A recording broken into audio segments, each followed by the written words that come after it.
नमस्कार प्यारे बच्चों, आज आप लोग अध्ययन करेंगे राष्ट्रीय आय एवं योग्यता आधारित परीक्षा का कुछ इम्पॉर्टेंट एमसीक्यू।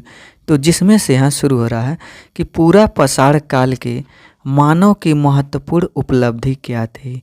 तो पूरा पाषाण काल में मानव की महत्वपूर्ण उपलब्धि जो थी वह आग की खोज थी।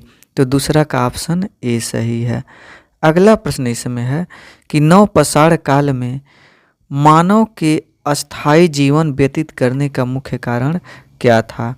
तो अस्थायी जीवन व्यतीत करने का मुख्य कारण कि वह खेती करने लगे थे, तो यही था। तो इसमें ऑप्शन में नहीं है, लेकिन आप लोग ध्यान दीजिएगा। अगला पूरा पाषाण युग और नव पाषाण युग के मानव में भिन्नता का आधार है। तो इसमें भिन्नता का आधार उत्तम औजारों का प्रयोग।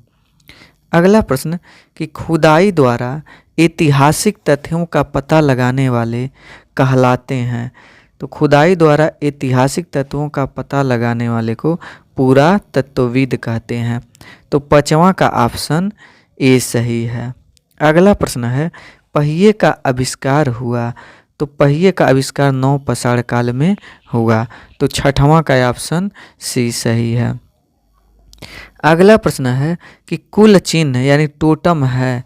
तो टोटम जो है वह किसी पशु या पौधे की आकृति है। तो सातवां का ऑप्शन डी सही है।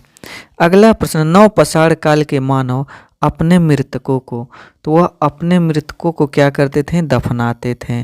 तो आठवां का ऑप्शन बी सही है। अगला प्रश्न इसमें है कि आदि मानव पहला पालतू पशु था, यानी आदि मानव का पहला पालतू पशु वह कुत्ता था।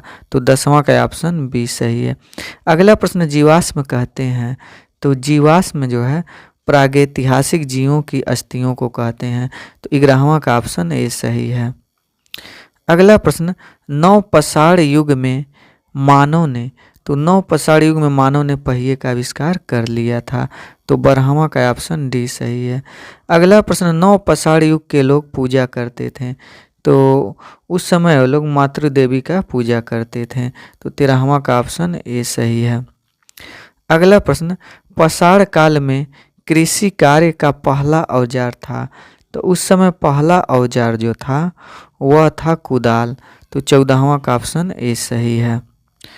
अगला प्रश्न इसमें है कि पूरा पाषाण काल के मानव के संबंध में कौन सा कथन सही है। तो पूरी तरह प्रकृति पर निर्भर था। तो इसमें इसका ऑप्शन डी सही है।